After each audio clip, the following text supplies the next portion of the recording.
Welcome to Clickbait at the Movies, where kids don't show up during the preview. This is TJ. This is Eric. Hi. I'm a guest. Yeah, this is our friend Kevin. We just got done watching Detective Pikachu, and we all saw Hellboy at one point, so we're gonna discuss those two. Yeah. So let's we want to discuss first. Do you want to discuss Hellboy or Detective Pikachu? I have no strong feelings Kevin? towards either of them. I mean, we did just watch Detective Yeah, we Pikachu, just watched so that's Detective- fresh. All right. So Detective Fresh as his Pikachu. snakes. So Detective Pikachu. It happened. So I want to say I think that my best description of that film is that a lot of the jokes and writing are meant for the older generation that grew up with Pokemon, but it's still a kid movie at heart.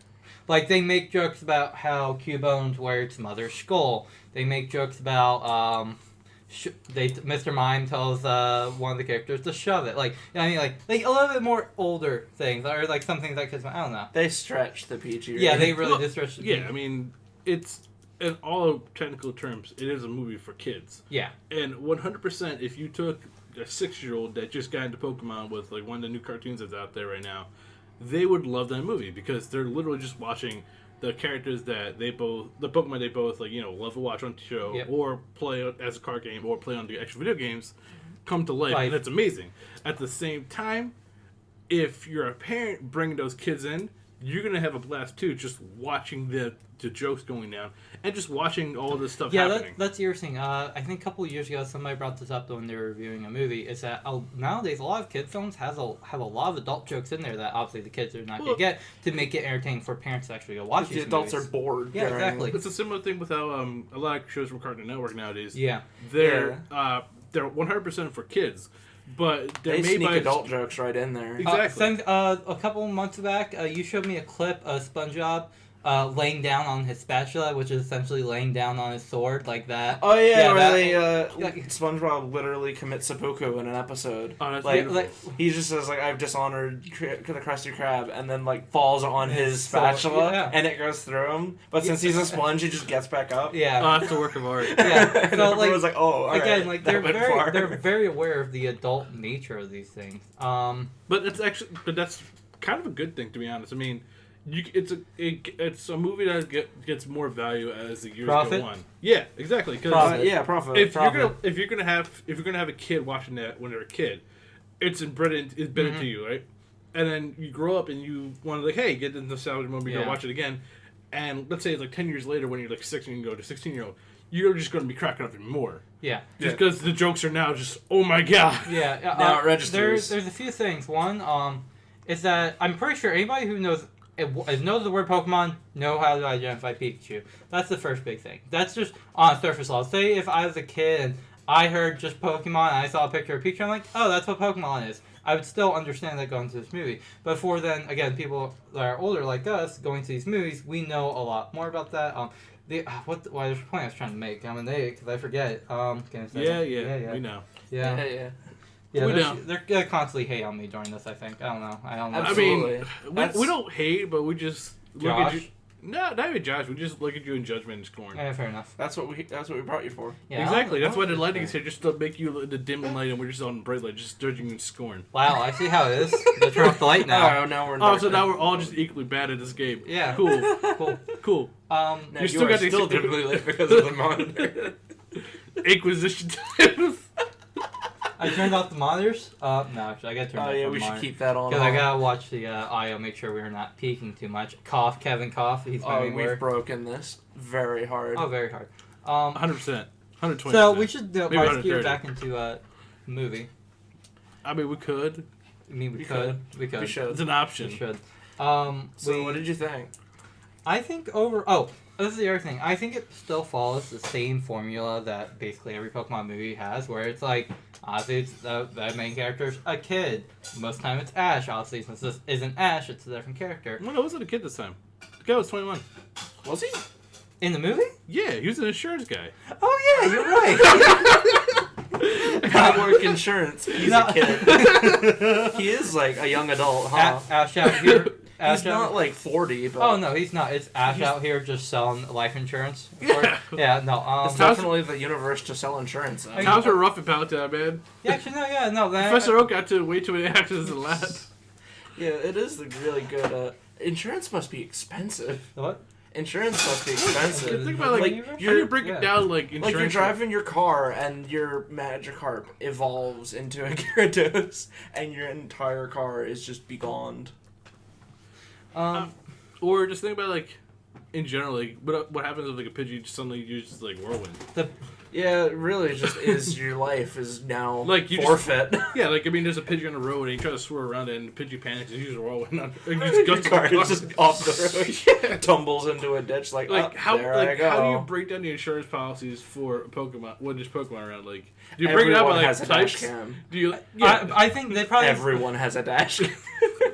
it's called their Pokédex. It's like linked in their car Bluetooth style. That is Moltres, the fire type Pokemon. You have no more life insurance. Bye. So, Your engine block is destroyed. Yeah. Would you like to eject now? Eject, but it broke. Please try again. No, it's like you're driving along in the car and you have so it's like OnStar, but it's Pokedex. So you're driving along, you hit the Pokedex button. Make It's my like, way this, down. this is Cruising down Moltres. this is Charizard, the fire type Pokemon. Would you like to buy more insurance now? If so, please hit the button again. If not, enjoy your life. Enjoy the rest of your life. I hope you had a nice life. It will be short. Enjoy the rest of your day. And it's just yeah. Wow, Buffett. Yeah, that's the thing. I'm surprised they didn't put like more of the Mimi kind of Pokemon, like To be completely fair though, it would have been so hard to try to figure out between 800 different Pokemon. Yeah. So I'm Put impressed Mr. with. Mime in the movie. Yeah, I was Mr. Mime was already just a giant meme in itself. Oh, I want to get into how they went with that scene. Can we talk about how he just murked No. Mr. Mime? I want to go back to Ken's thing. How many different Pokemon they put in there? There are some newer generation and some older generation, but I blank like this. Okay, you can go ahead. No, you go. I was gonna say I could recognize a good amount, basically up to like anything that was probably Sinnoh, but anything like post Pokemon Black and White, I probably was not. That's able still to. fine though, because I mean, at the end of the day, it's not about. I mean, it's not about trying to like figure out. Oh my God, Right. who's that Pokemon? Who's that Pokemon? Yeah, but you know That's what for the kids. are doing. Yeah, exactly. But that's Yeah. for the kids to do. For the adults, you're just watching because it's Pokemon I on mean, the screen. I was watching like when I was looking at the Pokemon, I was like trying to see like, hey, like trying to figure out what it was, just to see how close they got to the actual model, or for like the in game or like the original art of it. For a lot of them, they got really close. Yeah, Greninja was one. Torterra, I looked at that. The rocks and the tree placement looked straight out of the game. I'm like, huh, that's pretty good.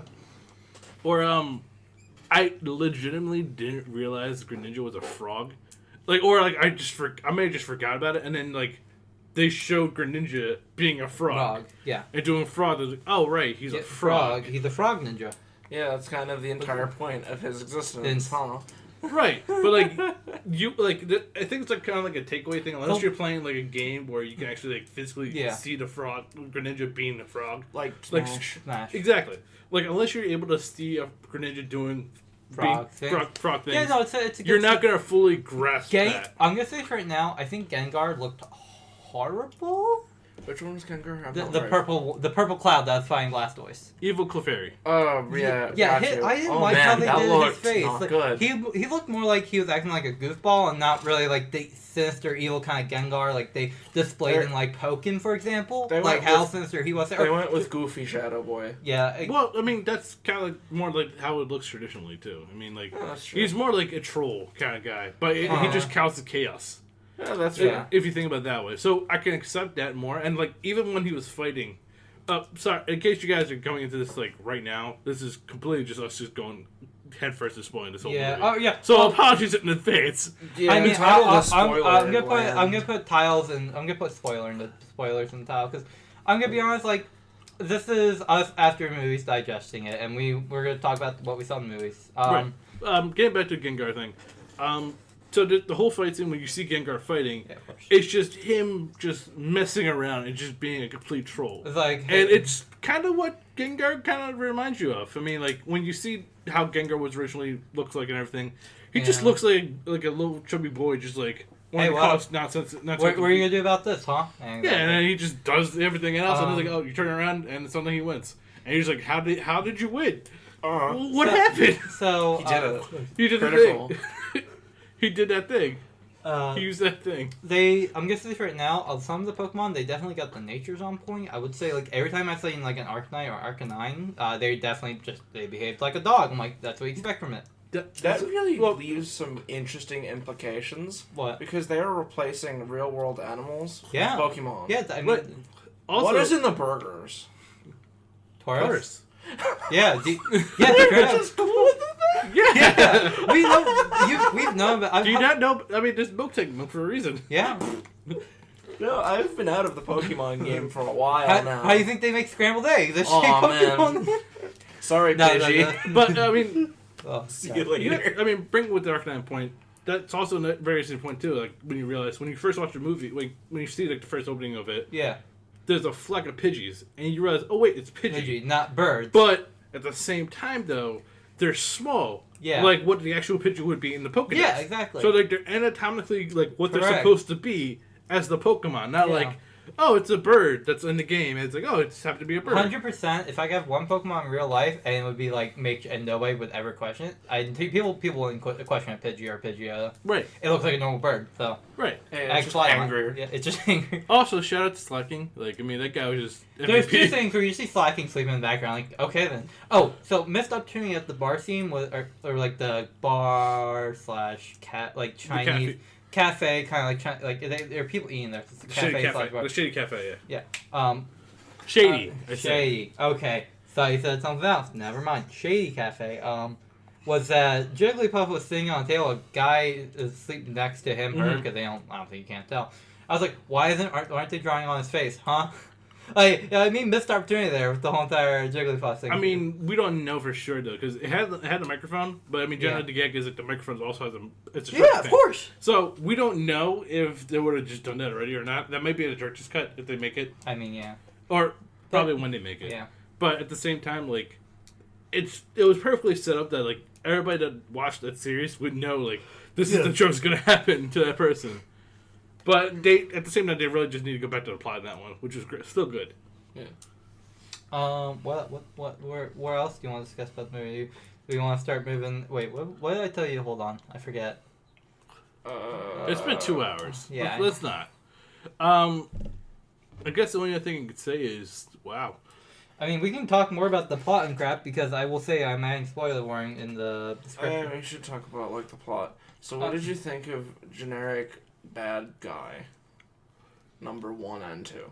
Okay, so I'm just gonna give like one of the bigger plot twists away. This is spoiler land. I mean, yeah, we're free reign here. Is that I was actually surprised that the Dill was the son. I mean, they showed it earlier that Dill could be the son with That bothered me. Yeah, Dill That Ditto transformed could be people. Like I was like, huh. And then like when Advanced Ditto being Ditto. yeah, But I mean, they did it perfectly too. Like, Ditto's eyes are just derpy eyes, and that's the only thing kind of difference. yeah. Ditto's eyes were derpy Yeah, eyes. and then, like the 2 times he looked as people, he made sure he had sunglasses on. Which was really clever. Yeah, which is yeah, Oh, and he man. didn't speak. He didn't speak. Yeah, either. Yep. which you think is just edgy bad guy being edgy Exactly. bad guy going, wait, and Wait. adjusting his sunglasses, but he's hiding his derpy eyes and not speaking. Exactly. And it was That's too smart. Stop it, Pokemon team. how dare, but yes, dare There.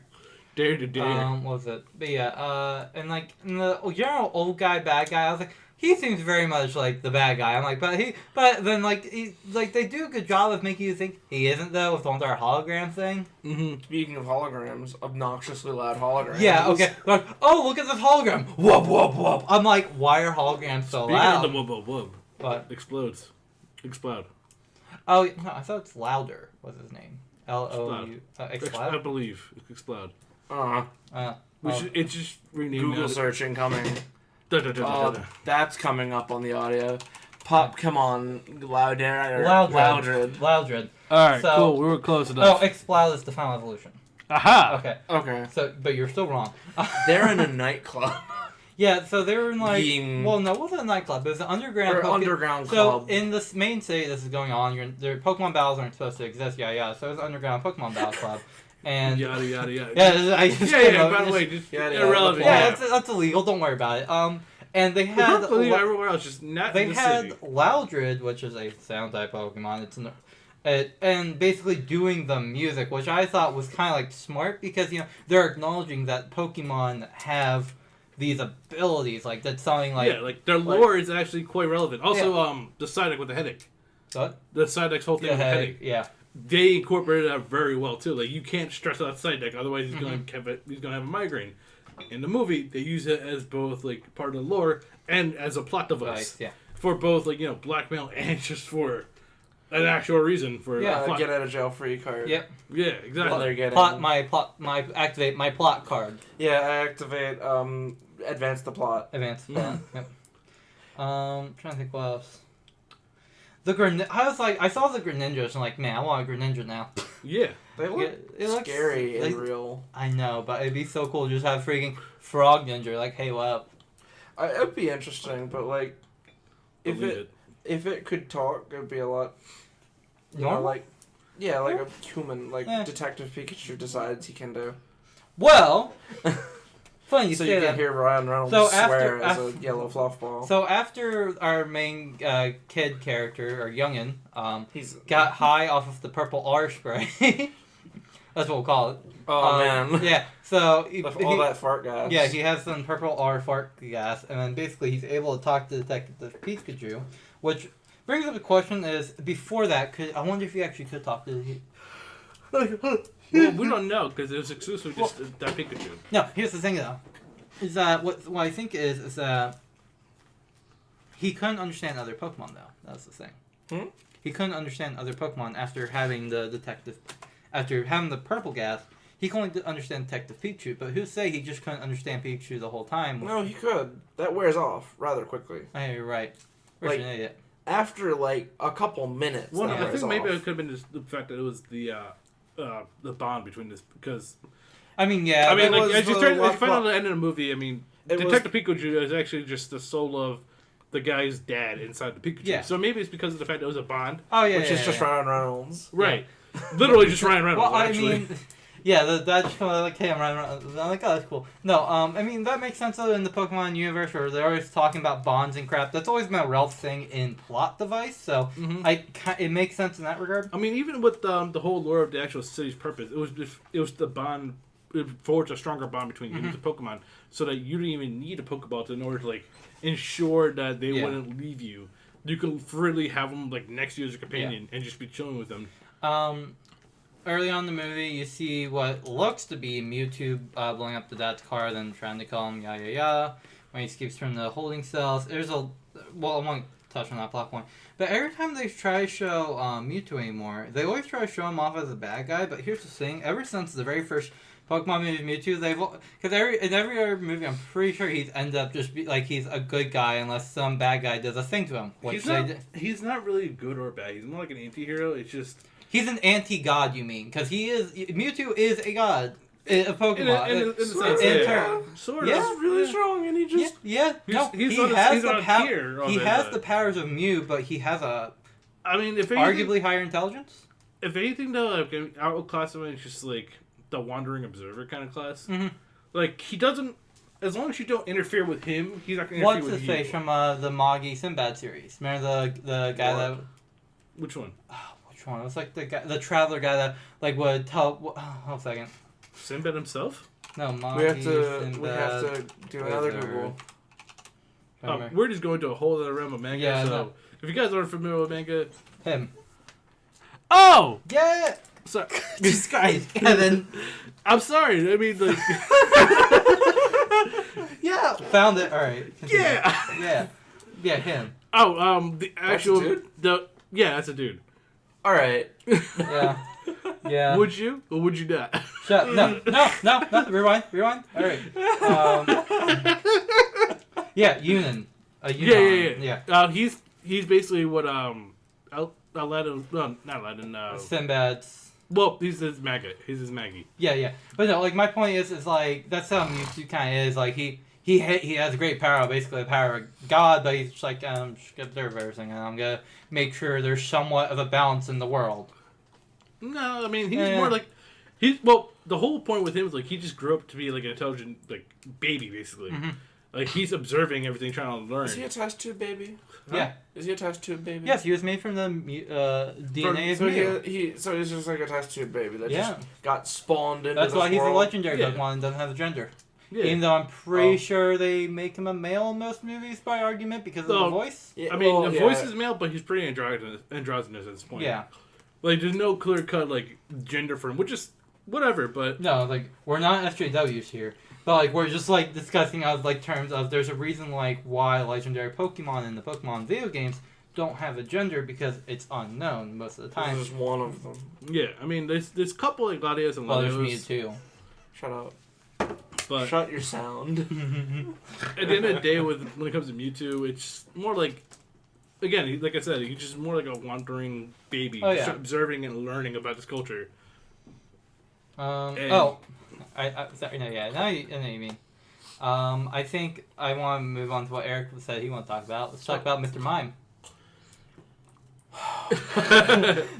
So, I guess Mr. Mime's, like, ability is to literally mime things into existence, if I'm to be corrected. Yeah, no, I think that's how the movie displayed it. I'm in agreement with that. So, like, he would, like, mime that, oh, there's a wall here, ho-ho, and then there would actually be an invisible wall. Pikachu tried to walk up, or no, right. Well, he puts up boundaries. Yeah, like, he does this, but then Boy Wonder, like, cracks the code using plot, and then mimes things? Yeah, he mimes a door, basically. He plays that as own But game. what he mimes also becomes real? Well, the thing is, like, put it this way, too, like, I mean, if you're being a mime, you're like, kind of playing Advanced Age, right? Yeah, and but with to be a mime, you have to play along. Right, but with so you really get Mr. Mime stuck in this, like, sadness. But at the same time, too, you have to realize that when Mr. Mime is doing the pantomiming and everything, literally, there's also sound effects coming out.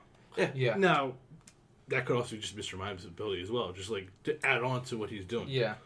Even though he's not talking, the sound effects does everything for him as well. Yeah. Mm-hmm. So, like, same thing with the door, and, like... the doorknob turns, and you hear it.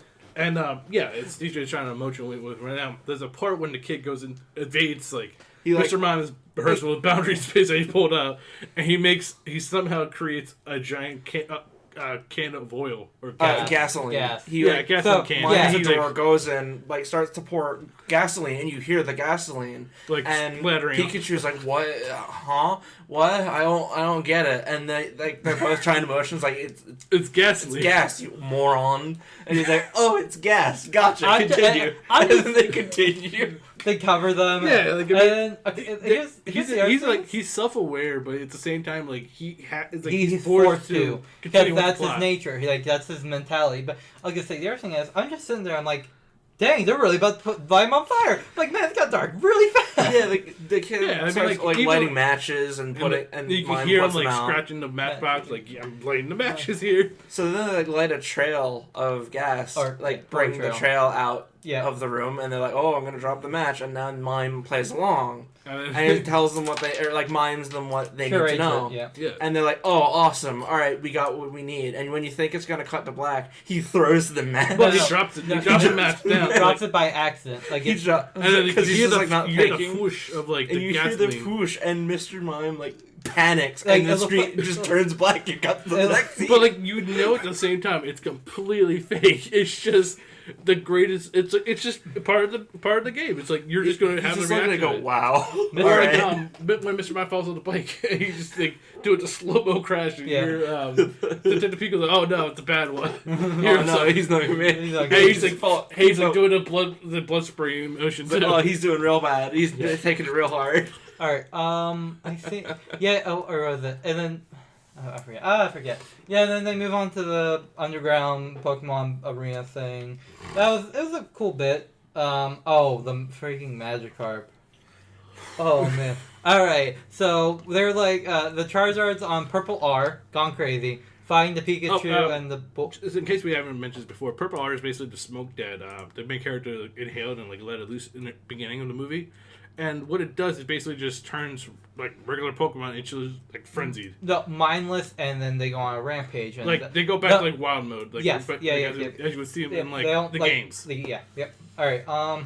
You're wild and angry. Wild and angry. Yeah, exactly. Yeah, they ran. Then the Pikachu's like, just to make Magikarp evolve, gotta get a little kick. He then puts it in front of him, gives it a little kick, and it doesn't work. And then this is, I think, when Charizard, the purple R, wears off. Then you see the Magikarp evolve, and everybody just has the look of, I just crapped my pants look. And you hear Charizard whimpers. Yeah, Charizard whimpers. Then I think Gyarados probably uses Hydrocan, assumably. Yeah, and then they all just get blasted. Yeah, and they get blasted. It's I hope you know I can't float. Yeah. They'll get just washed out of the room. Scene. What else happened? So then, do we want to go to the compound next, or something? Well, I mean, that happens. Oh, but we've kind of been going back and forth on that. We've just been describing the Tortoise, the Torturas, and Torturas, Greninjas. I think I think that what was really cool though is basically what their experiments were in the laboratory was kind of what you would imagine an IV training would look like. It's like I want this very specific stat. Do it. We're going to test you to make you have this stat. Yeah. With the Greninjas, they made sure that they had a lot of attack power. Oh yeah. So they were just extra deadly. With the Torteras, they wanted them to be bulky as anything. No, they wanted to be gigantic. They wanted to make them large. Yeah, exactly. Bulky. Enhance. Become an island. We did. You don't really realize what they did to make them enhanced until they leave the actual facility and they realize, oh wait, the entire area around the facility is just a garden. What tells me is when when they're leaving the facility, they have the Greninjas, evil Greninjas, chasing after them. And Psyduck does his mind bomb blasting and blast them all away, like Team Rocket. And I wish. Also, the whole time we were thinking the R meant Rocket. I'm like, please make it Team Rocket. But obviously, they didn't make an appearance, sadly. Going beyond that, though, I'm convinced it's what Psyduck did caused the Torteras to wake up for how big that wave was. Right. So that's the purpose of that. Yeah. But even then, it's still kind of impressive. They caused so much. The giant Torteras just basically caused a lot of destruction just from getting up and stretching. I guess. They kind of just woke up, stretched, and readjusted themselves, and then went back to sleep. Yeah, true. And then they kind of changed the whole terrain to have a whole river and everything. Yeah. it was nuts. So after that, they went back to Man. Sorry, I'm yawning. Pokemon takes a lot out of you. Yeah, and apparently. After that, what was it? Pikachu gets hit by a rock in the chest. I don't know why this basically kills him. Oh yeah, it's like a pebble. It's like a pebble. He gets hit square in the chest. I'm like, I guess kind of hard. And he's just I'm like, I'm dying. I'm like, okay then. So then Bulbasaur comes out, and then the kid's like, oh, he doesn't understand me, but he understands what I'm feeling. And then he's like, please help me. And then Bulbasaur gets all the other Bulbasaurs, and they go. Leads them off. At first, he just wanders away. Yeah. And it's well, all right. Well, and then he starts crying. I think it's more just the Mewtwo was there. I think it was more Mewtwo was just telling the Bulbasaurs and the other Pokemon in the area, hey, I need you to look out for this person or this thing. That's the thing. If you find it, just by the way, guide them back to me. Yeah, because that's generally what happened. Really, they found him. They guided him back to this where it was. When those glowing mushroom things, Eric said to me, "Do you think they're gonna do an Avatar style resurrection ceremony?" I'm like, "Please shut up." And they did. No, they didn't. Almost. And then Mewtwo's like, "Hey, what up?" Healing ray on the Pikachu, then Pikachu's all bare. Then Mewtwo gets captured again, surprisingly. By some orbs. Were those Pokemon, or they're just no, those robots? were orbs. They were robot orbs. Alright. Yeah. So, this god Pokemon got taken down by, Well, he has to have 360, focus on everything? He can't really do it now when he's trying to show a whole flashback. kind of hard. Yeah, that's the other I thing. guess. Yeah, they were mid-flashback. Oh, and that was it. The one. It's just the power of plot, man. There's no question. And the other thing was, you gotta keep in mind, you would think they would have technology to keep Mewtwo under control because you gotta they didn't the first time. No, they did already because they talked about this was 20 years after the first when it was created. So this is within the same universe, but it's after the first movie. And the other thing is that they did, but Pikachu was the one who sabotaged that containment. That is true. Yeah, again, if he was creating a lab, of course they're gonna have the equipment to contain him. That makes. Well, tell that to every movie ever who makes anything in a lab. Shut. It takes. It's like one of those needle haystack things. If you find a needle, you kind of ruin the whole haystack. Do we have anything else on Detective Pikachu? I think that should be enough. I think that's good because then the end of the movie is kind of what you expect. It's a big out bash of bad guy and Pikachu. Well, I mean, it's more like the outplay, and then the outplay happens, and then everything's okay, which is a good way to end a movie, considering it's supposed to be a PG movie. Yeah. It's not supposed to be. It's always going to have a happy ending.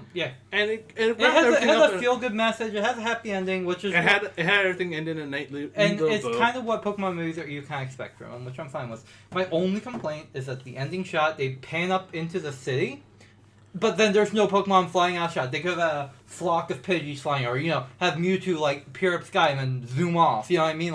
It's just a static shot. It's just a static shot. I'm why not? There's so much they could have done. Right, but at the same time, they spent so much time just doing the panoramics on the Pokemon. What the Pidgeys... Maybe in the director's the introduction of Rhyme City... have Ryan Reynolds flip you off. Maybe. Maybe. We also have the whole thing, maybe they'll make a rated R version. I don't know if they will or not, but if it does, it's cool. Pokemon. If not, that's fine too. At the end of the day, it was a really good movie. And just remember, if you have complaints... You gotta remember too, it's still a PG movie, and it does well with just being a PG movie. True. All right. So we're good on this. I think that's any closing words. Now let's move on to a bit more adult news. Let's talk about Hellboy 2019. Ooh, baby. Interesting double feature. Okay. Yeah. Rated PG to rated R. One man's poker with another man's demon. God dang it. Poker man's poker demon. Yeah, this is the thing. So, Hellboy 2019 had what's-his-face from Stranger Things as Hellboy. I forget his name. Oh, yeah. Yeah, the detective from... I keep forgetting that was it. Oh, how was that? The sheriff, right? Yeah, sheriff. Look up his name. Yeah, let's read something professional about this. How was that? David Harbour. Okay, yeah. Senior sheriff, man. Okay. Huh. So... Before we get into anything, I'm going to preface with... I did not know anything about Hellboy before I went into this movie. So you didn't know anything about Hellboy. I'm the new guy. Okay. So with rankings, I'm the bad. Eric is clearly the most experienced with this. I'm the bad. TJ, how's your experience with the Hellboy universe? I've seen basically the animated series and the movies. Okay. Never we got around to reading the comic books. That's fine. Yeah. I have read some of the comics. Both me and my other friend Steve were big into Hellboy, just to get the general lore of the BBRD and Hellboy, and we've also seen, as TJ's done, both the original movies and the two animated movies as well. So, with that said, why don't we just go down the list of just how each person's experience was with this movie? I do want to say real quick, this is just a small side thing. David Harbour, if you saw him in Stranger Things, you saw he was a little bit of a bulky boy. He actually got ripped, and basically, if you see him in the movie, his body... That's his real body. None of that is extra makeup or anything. That's his genuine muscle. We'll get to that. Actually. No, that's actually a very good point, and we'll get to that. So, first things first. Eric, what did you think of the movie, and how was your experience with it? All right, so coming into this fresh, I had no idea what was going on because I didn't feel like they did a really great job explaining a lot of this stuff. I feel like you're supposed to come in. It was made for the people who already know about Hellboy, and you go, "Oh, that's that thing. I recognize that character." What? Okay. I have a funny thing about that. Yeah, that's they introduced characters, and then you're supposed to know the relationship with Hellboy immediately, because they introduce. I don't even remember what the girl's name was. The mystic girl with the crystal ball. Oh, okay. That's just Alice. I guess, yeah.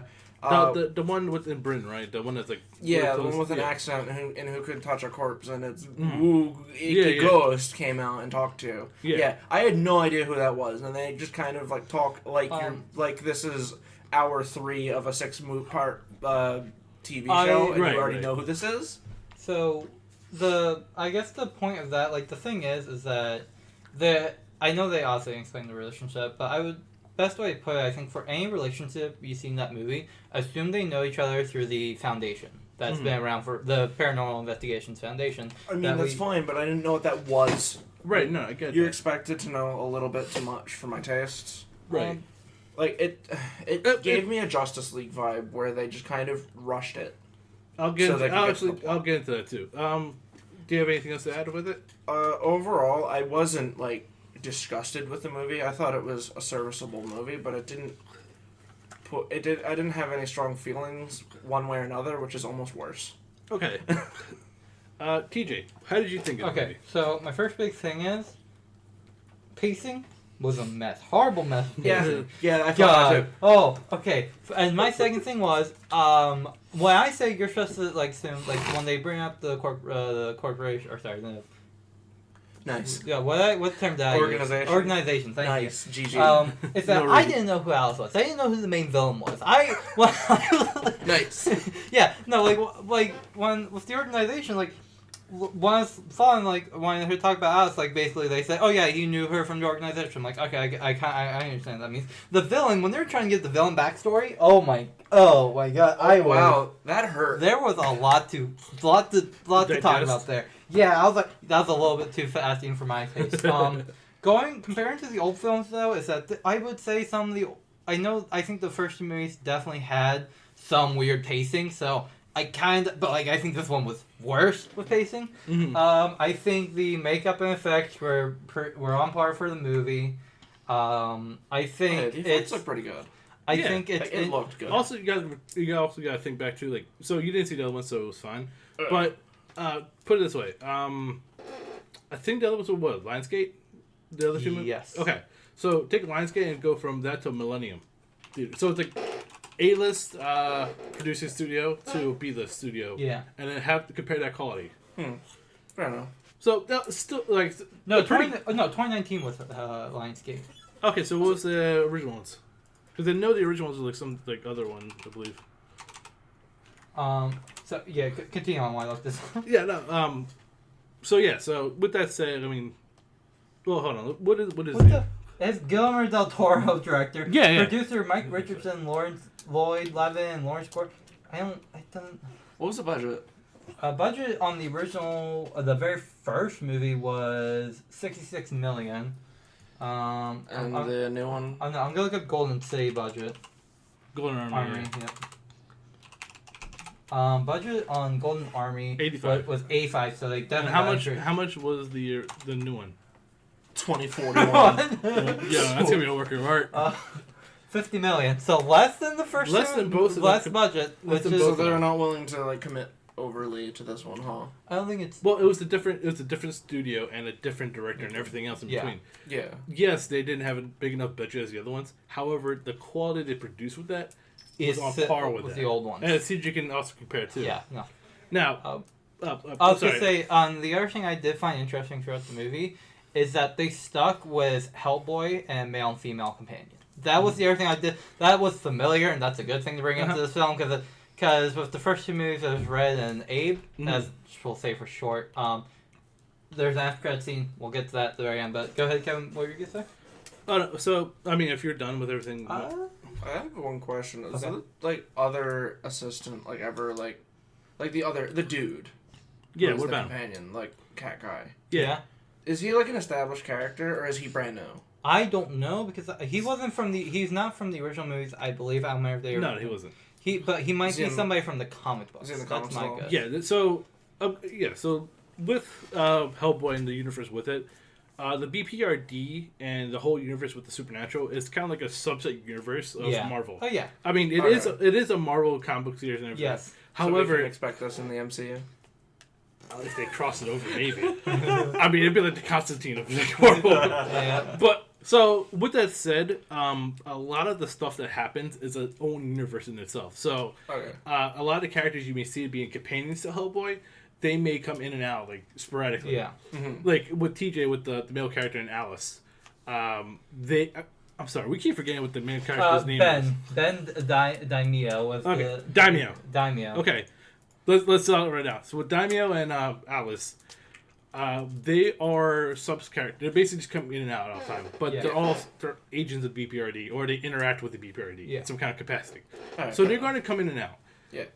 Always going to be the main character is going to be Hellboy at this point. But his team is what changes. Yes, because of it's like SEAL Team 6 kind of thing. You could switch them out at any time, but the leader's going to be the leader. Yeah. With that said, though, the BPRD doesn't start with Hellboy.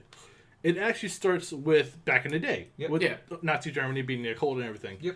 So the whole backstory you saw with the Rasputin and the Lobster Johnson. Oh my god! That's like kind of the origin of the BPRD. Because back in World War II, the Germans believed heavily in the occult to help them win the war. And towards the later half of the war, like they dived heavily into the occult. Yeah. So like that is like a thing in the universe. Basically the backstory of the BPRD is that it's because of World War II and the Germans were looking for powers in the occult to help them win the World War. Now, so with that said, that's the kind of the backbone of the BPRD. Even the early comics, they're focused on the BPRD back in the day like that. Yeah. So in that time, Lobster Johnson was like the Hellboy of the current time. Yeah. He was like the main character kind of person, like the special agent. You go in and finish the job kind of thing. So I'm glad like they put a special focus on that. With that, and also there's a special end credit stuff we'll talk about later. So I get it. Like I mean, no matter how you're gonna do it in a Hellboy movie, it's always gonna be some kind of difficulty in the beginning. Just because there's no establishment, because you're skipping towards the middle. Yeah. Instead of going through the beginning. So regardless, it's going to be a little bit more complicated in that sense. I did find it interesting, like they did the differences of how the original movies did, where Hellboy came from when the Rasputin used the glove. Wait, did they have Rasputin use the glove? Is that what? Did they give us the TLDR of that in that movie? Yeah. Okay, because I was really confused at that scene. Well, because they threw in the lobster. The lobster just took over the whole show. Yeah. So back in the first movie, Rasputin himself has I think that's what he called Rasputin's glove, right? I believe so. Is a glove that allowed him to open the portal to the Netherrealm, which had the sleeping ancient gods of the occult. It's fine. Yeah. Perfectly normal. It's a lot. They're just having an aneurysm. They tried to close the gate, but only one thing came through, and that was Hellboy. I'm going to say this right now. I hated how Hellboy looked in the new movie. Really? Yeah, I thought he looked... The young version? Where it's like a stupid baby? Yeah. Like, the baby Hellboy. Wait, baby Hellboy. Wow. Alright, where is it? Okay, so we have that. Whoa. That's... No. Oh. Okay, yeah, that's the dumb model they used. No. This is from the very first movie. Is it? Yeah. That's dumber. Yeah. No, I think the little buff baby looked pretty dumb from the 2019 movie. I like the older movie because it was like... The Hellboy... God, I can't find it. There's really... You're not going to find it again. Yeah. But the point is, I mean, it's still fine. It wasn't the main focus of the whole thing. I mean, even then, like, they didn't put much time into that part just because they wanted to get that stuff in the first two movies, or in the very first movie, like, what felt like to me when the very first movie came out, they planned to do, like, a Marvel move with the rest of the Hellboy series. Like, but after Golden Army, that's what it felt like. After one and Golden Army, that's what it felt like. Well, the other thing too, like you gotta realize, like with the Del Toro versions of Hellboy, there was a lot more focus on the lore and like. Definitely. It was a Del Toro kind of specialty where there's a lot more focus on the lore and a lot more focus on like the look of the creatures and the monsters that are battling, which is fantastic when you're trying to do a visual kind of impression. Near the end where like all the monsters are afraid, those looked really good. Right. Yeah. Now, I did appreciate that too when it comes to the 2019 version. Yeah. However, with the older ones, they were more focused on like actually I'm making them like background? They had like a Del Toro vibe. Like if you see like Pan's Labyrinth or like any of the other movies that he made, they had like a really good vibe of like they just kept within that kind of vibe of Del Toro. Del Toro's imagination worked. Yeah. Which is really good. Yeah. With this one though, they took a different turn of it, but it still worked very well. Yeah. I do agree. Yeah, the pacing was a bit. It was definitely rushed. Egregious. Yeah. However, there's a lot to like unpackage in order to get to the crux of it. Oh yeah. With that said, though, I think what I'm hoping is they make a sequel for the movie, and if they do, they set one up certainly. Yeah, of course. Well, I guess we can talk about it now. There's two ending credit scenes. You'll do the more complicated one. I'm gonna take the basic one. Okay, he's gonna take the easy way. I'm gonna sit here and still gawk. Which one do you want to do first? I was gonna talk about Abe. Okay. Well, that's just the ending. That's like the actual ending. What's that? Oh, okay, yeah. No, yeah. So I'm sorry. Did you want to do the first one first, or you just want? No, you just take okay. it off. That's a table punch. That's gonna be fun. Oh man, we're gonna blame teacher on this one. Yeah, he's been worried about us doing it. He's just been screwing up. I dropped something and you just sure you can. Anyway, so to go back to what I was saying, they have it is rushed. However, the second, I guess, end credit scene at the very end, it ties in very well to give you a sneak preview of, hey, they should really make a second movie. Oh yeah, I want, and I'm very excited that they do that because I definitely feel like getting all this done out the way now, would definitely lay a better foundation for a stronger second movie. I think Golden Army was Golden Army was stronger in some suits, but weaker in some suits as a second film. Well, because the character development wasn't focused on Hellboy, it was focused on Abe at that point. Yeah. That's why. And that's still good in that sense because of the character development in some kind of form. However, when you're focusing on Hellboy itself, like with this one, you feel more balanced when it comes to character development between all of the characters. Oh, yeah, definitely. Which definitely is not something you see a lot nowadays. No. They're more focused on the main character, redemption arcs, or it's always focused on the hero. Mm-hmm. This one was more balanced. Like everybody got some way to redeem themselves, or like having exactly. Like everybody had a moment, which is great. Also, the soundtrack was one of the best things I've ever heard in a long time. It fit very well. They did the soundtrack right. One of the first fight scenes they have, it's a luchador ring, and Hellboy's fighting a demonically possessed luchador. He's like I think like a vampiric luchador. Yeah, it was a vampiric luchador. Yeah, it was one of his friends, but he got turned into a vampire. Yep. And the whole time, as you do, it happens. But in Mexico, right? Just do what chupacabras do. Yeah, wait, that wasn't why are there vampires in Mexico? Don't question it, man. It just works. Why does Nazi Germany follow the occult? Oh, that's just a historical fact. Fun times. Oh, you're doing this?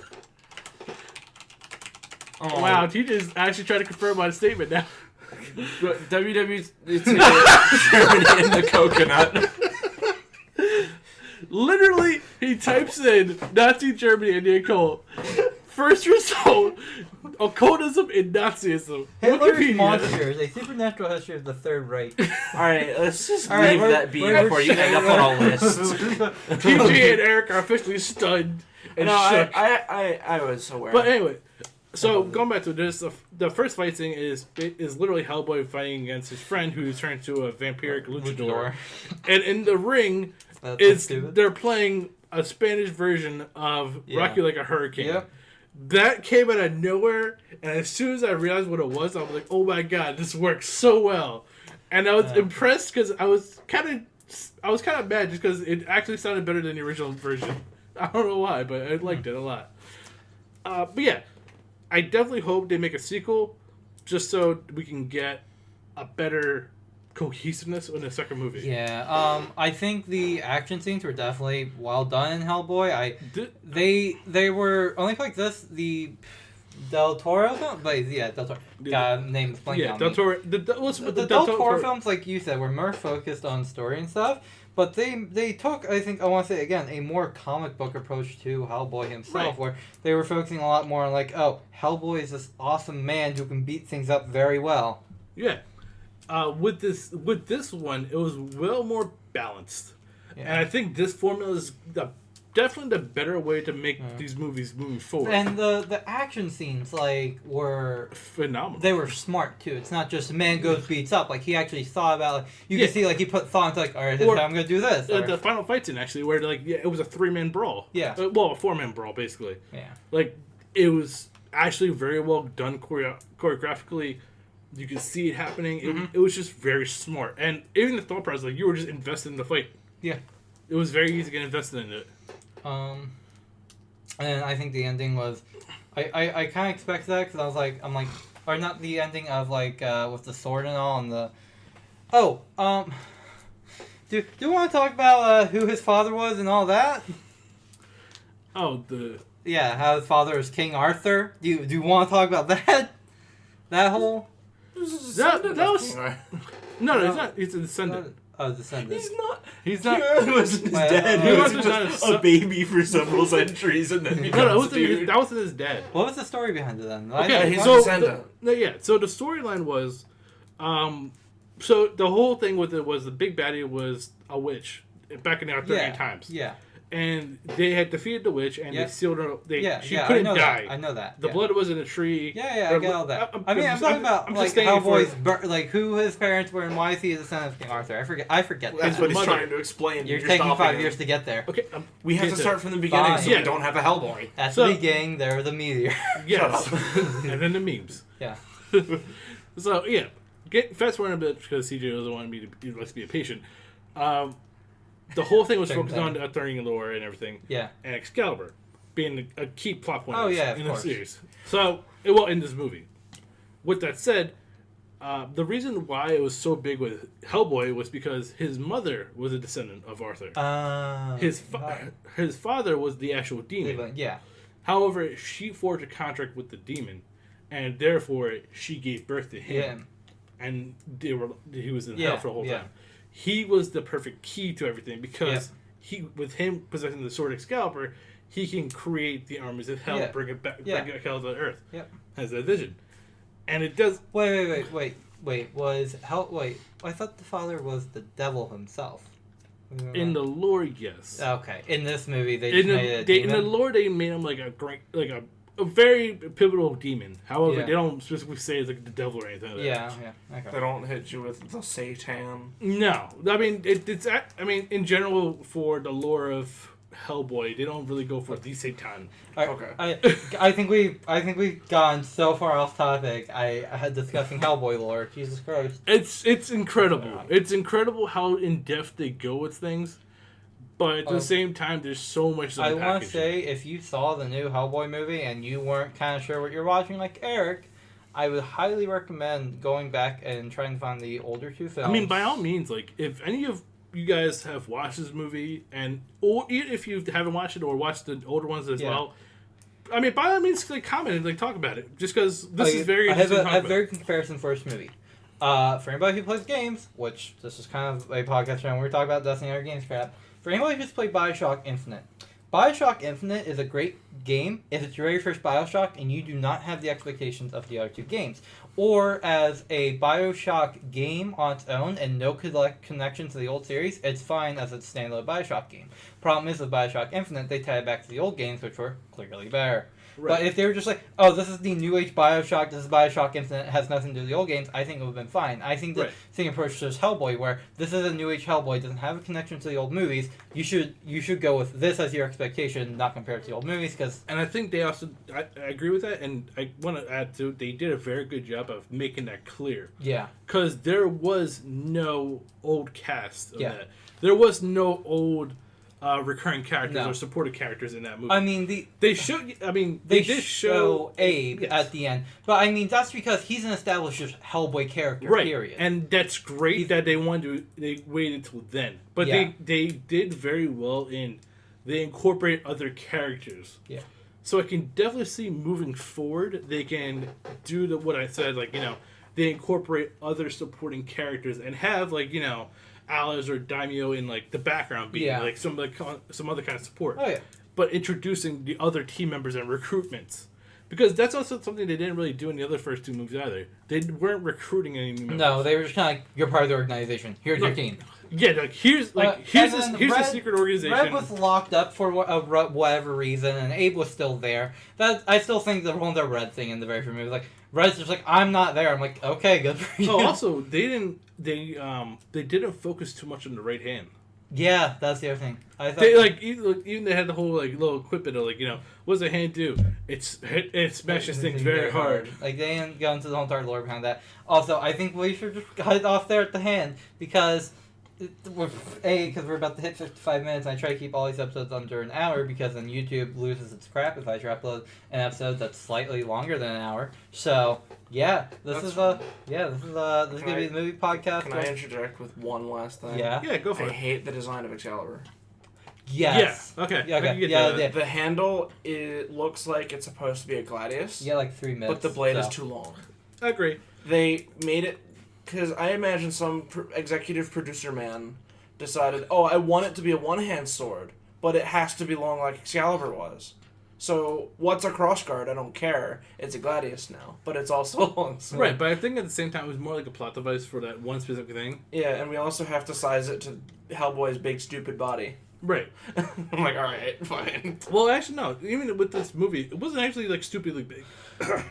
It was human-sized, though. Yeah, it was certainly like human sized, but like kind of like a basketball player kind of human size. Yeah. Now like large human size. Yeah, not like freakishly like I always have to duck in and crawl a little bit to get around. Yeah, not the Hulk size. Exactly. Right. So I definitely agree with you, but I think it's not. I think that was like the one. It was like maybe an unfortunate budget cut thing.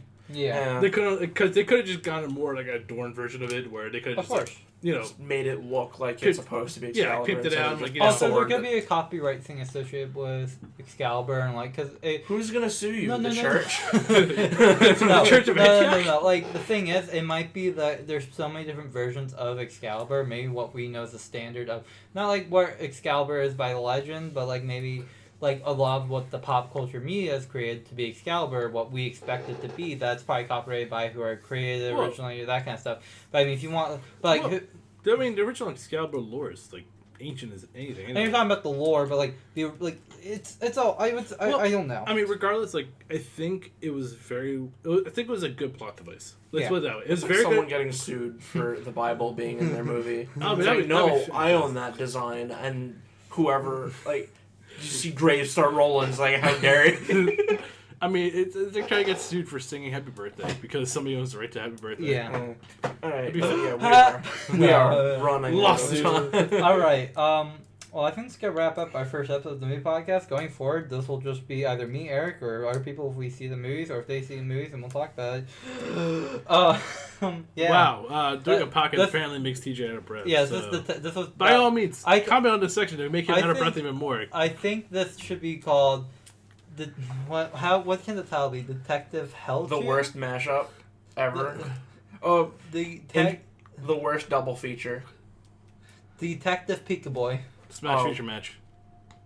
Yeah. Alright, well, this has been Smash feature match. match. We can wrap this up, people. This has been TJ. This has still been Eric. This is still a person. Kevin, because he won't say his own name. I mean, I don't feel like it. If somebody else likes to do it for me. This is Clickbait Movies. Bye.